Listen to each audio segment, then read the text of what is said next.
Hi friends, இன்றைக்கி நம்ம என்ன பார்க்க போகிறோன்னா மல்லிகைப்பூ கோர்க்கிறது தான் பார்க்க போகிறோங்க. மல்லிகைப்பூ வந்து மதுரை கட்டு மாதிரி கட்டினா சூப்பராக பந்து மாதிரி இருக்குங்க. அது கட்ட தெரியலைன்னா இந்த மாதிரி கோர்த்தெடுக்குங்க. அது வந்து மதுரை கட்டு மாதிரியே தான் இருக்குங்க. நல்லா அழகாக அடுக்காக அழகாக இருக்குங்க. பாருங்கள் எப்படி கோர்க்கணும்னு. ஒன்றுக்கு பக்கத்தில் ஒன்று வரும். ஒரு வரிசையில் 6 பூ வர்றது மாதிரி ஒன்றுக்கு பக்கத்தில் ஒன்று கோர்த்து எடுக்கணுங்க. அது லேயர் லேயராக அப்படி கரெக்டாக அழகாக வருங்க. இது பார்க்கறதுக்கு ரொம்ப அழகாக மாலை கட்டு மாதிரி வருங்க. நீங்கள் ட்ரை பண்ணி பாருங்கள் இந்த மாதிரி தான் அழகாக வருங்க. கோர்க்கத்தை பாருங்கள், பார்த்து நீங்கள் ட்ரை பண்ணி பாருங்கள். கண்டிப்பாக அழகாக இருக்குங்க. நீங்கள் வெளியே போகும்போதெல்லாம் இந்த மாதிரி கோர்த்து வைக்கும்போது அதே மாதிரி ரோஸு நம்ம தனியாக வைப்போம். அது வந்து கீழே விழுந்து போகும். அதனால நான் இந்த மாதிரி ட்ரை பண்ணி பார்த்தேங்க.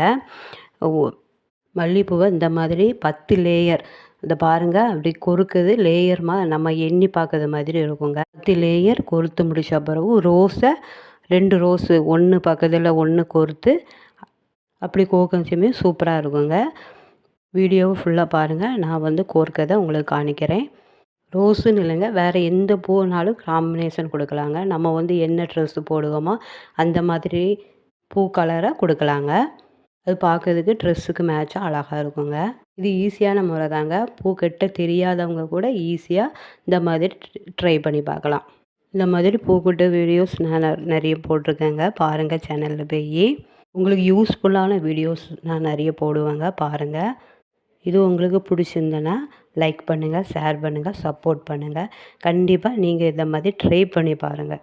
ஊசி நூலையும் கோர்த்து முடித்த பிறகு கடைசியாக நம்ம ஒரு லேயரை கட்டி கட் பண்ணணுங்க. கட்டி முடித்தாச்சு. பாருங்கள் எப்படி இருக்குதுன்னு சொல்லுங்கள்.